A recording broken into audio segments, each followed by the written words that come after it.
Salut les amis, vous êtes sur B9, un nouveau numéro que vous propose le blog paris9e.com. Je suis à côté de Ludovic Pelletier qui est agent immobilier dans le 9e. Quoi de mieux qu'un agent immobilier pour découvrir un quartier? Alors pourquoi faisons-nous ces focus sur le 9e arrondissement? Parce qu'il est à nos yeux le plus bel arrondissement de Paris. Vous le verrez dans nos petits sujets.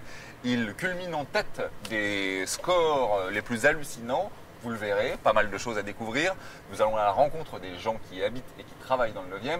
Aujourd'hui, le focus du jour. Ludovic, tu nous proposes quoi alors? Je vous emmène voir Laurent Oyot et sa famille, puisque c'est une aventure familiale.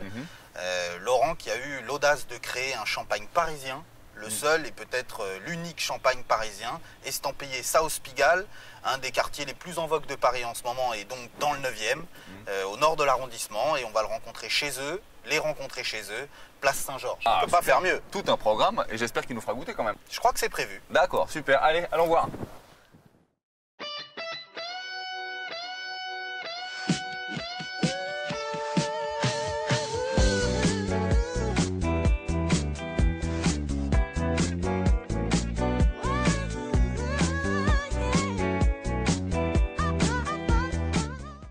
Bonjour les amis, aujourd'hui un nouveau numéro de B9e. Je suis avec la famille Oyot, près de la place Saint-Georges, dans le 9e arrondissement.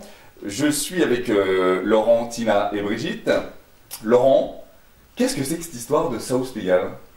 C'est beaucoup de choses en fait. South Pigalle, c'est la musique, c'est la convivialité, c'est un petit quartier, c'est aussi l'idée que chacun s'en fait, c'est un concept, c'est du champagne aussi. C'est surtout du champagne là. Quand même, rappelons-le, n'oublions pas la chose, un très bon champagne, extra brut. Voilà, c'est ça, South Pigalle. Mais alors, qu'est-ce que c'est comme produit? Champagne. C'est du bon champagne, c'est du vrai champagne, produit dans la Marne, dans un petit village de la Côte des Blancs qui s'appelle Congy, par un authentique vigneron récoltant manipulant. C'est tout ce qu'il y a de plus champenois, mais avec effectivement une marque parisienne. Ok, donc on a une marque de champagne parisienne. On a une marque de champagne. C'est la seule? Je pense que c'est la seule, j'en ai pas vu d'autres, pourtant on est souvent dehors, mais j'en ai pas vu d'autres. Super, ça paraît complètement dingue comme idée. Comment tu as eu cette idée? C'est finalement, on pensait à faire du business dans le Champagne, on a une maison en Champagne, on connaît bien ce territoire, et puis on attendait, il y avait quelque chose, il y avait un chaînon manquant qui était absent. Et Tina, qui à l'époque avait 19 ans, arrive un soir à la maison. Notre quartier s'appelant sur le plan historique la Nouvelle-Athènes. Elle arrive donc en nous expliquant que cette appellation pour notre quartier était complètement ringarde et que tout simplement, entre eux, ses amis de l'école, eux ils appelaient ça South Pigalle. Choc de génération. Choc de génération.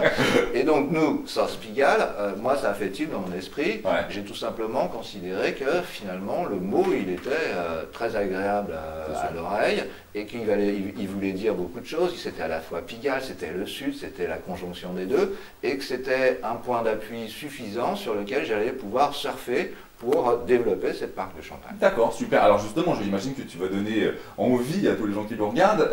Où est-ce qu'on peut le trouver ce champagne?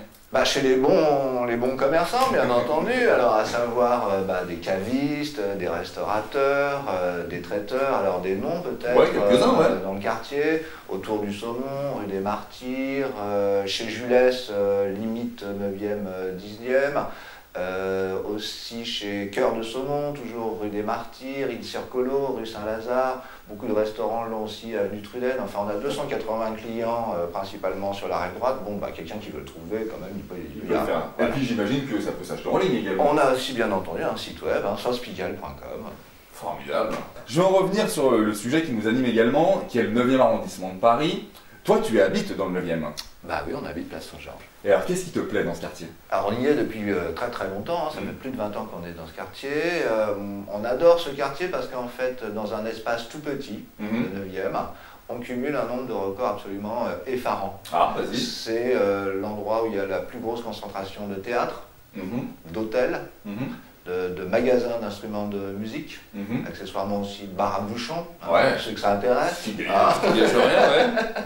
Le plus grand nombre de touristes qui visitent Paris viennent à South Pigalle, le moins d'espace vert, Et donc finalement, une très très grande diversité dans un endroit qui est très petit. Tu parlais en off d'un restaurant américain. Ouais, alors un des trucs tu vois, qui m'avait fasciné, c'est que dans ce quartier-là, ici, c'est le premier restaurant américain tenu par un noir américain a été ouvert finalement dans les années 50, après la guerre. Alors, une question peut-être plus pour Tina maintenant, puisque tu es la plus jeune d'entre nous. J'aimerais savoir dans quel coin les jeunes sortent quand on est dans le 9e. Il y a énormément d'endroits où on peut aller. Des clubs, des bars. Ouais. Je pense Tes préférences à toi, c'est quoi? Mes préférences à moi, c'est le Carmen. C'est un bar de nuit qui ferme à 4 heures, qui est ultra joli, qui est dans un hôtel particulier, décor à nouveau. Ouais. T'as le bus Palladium.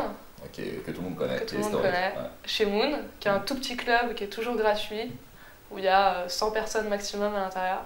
Et après, tu as les bars, donc le Mansart, le Sans Souci, et tous les bars du quartier, qui sont en général des bars où tu peux écouter de la bonne musique. Super, excellent. Alors Brigitte, donc ces clients, qui est-ce que tu fréquentes? Eh bien la mode. Eh oui, tu viens de là? Je viens de là, oui. Je donne encore des cours dans la plus vieille école de mode du monde, et qui se situe dans le 9e, qui s'appelle S-Mode. Ah oui, c'est tout. Donc évidemment, la mode, après, alors c'est les couturiers, comme Christophe Josse et Quentin Véron. Après, le prêt-à-porter, comme Vanina Escoubet, qui est aussi rue Henri Monnier, juste à côté. Le festival de jeunes créateurs de Dinard, qu'il y a encore beaucoup de gens dans la mode. Dès qu'il y a un défilé, il y a obligatoirement du champagne. Donc voilà, on est là, on est présent. Donc ça y est, South Pigalle commence à s'installer également dans le coin de la mode. Super, formidable. Exactement. Bon, une petite aventure familiale qui a l'air de bien rouler. Laurent, ce sera ma dernière question. As-tu des projets? Comment ça va se développer tout ça? Qu'est-ce qu'il y a comme point de chute bientôt là sur South Pigalle? On a un gros projet qui nous tient à cœur, puisque nous, en fait, on est éditeur finalement de champagne. On va donc éditer un deuxième vigneron sous la forme d'un champagne blanc de blanc, 0 dosage, sans sucre. Tu peux nous rappeler ce que c'est? Sans sucre, sans adjonction d'un milligramme de sucre. Alors celui-là est déjà extra brut, il y a très peu de sucre, mais le second, il n'y aura pas un gramme de sucre. 0 dosage, brut nature. Et ça va sortir en septembre, en blanc de blanc. Eh ben, on vous souhaite que ça continue. Alors depuis tout à l'heure, je ne sais pas si vous le voyez dans le cadre, on a Ludovic de paris9e.com qui surveille d'un œil notre entretien. C'est peut-être à toi que va revenir l'honneur de déboucher ce champagne. Ah bah ça me plaît bien ça. Allez, on avance. Des bouteilles. Les amis, vous pouvez trouver donc ce fameux champagne dans tous les endroits distributeurs, sur le site également. Tu peux nous rappeler l'adresse? Southpigalle.com. Southpigalle.com. À bientôt pour de nouvelles aventures dans le 9e. Salut!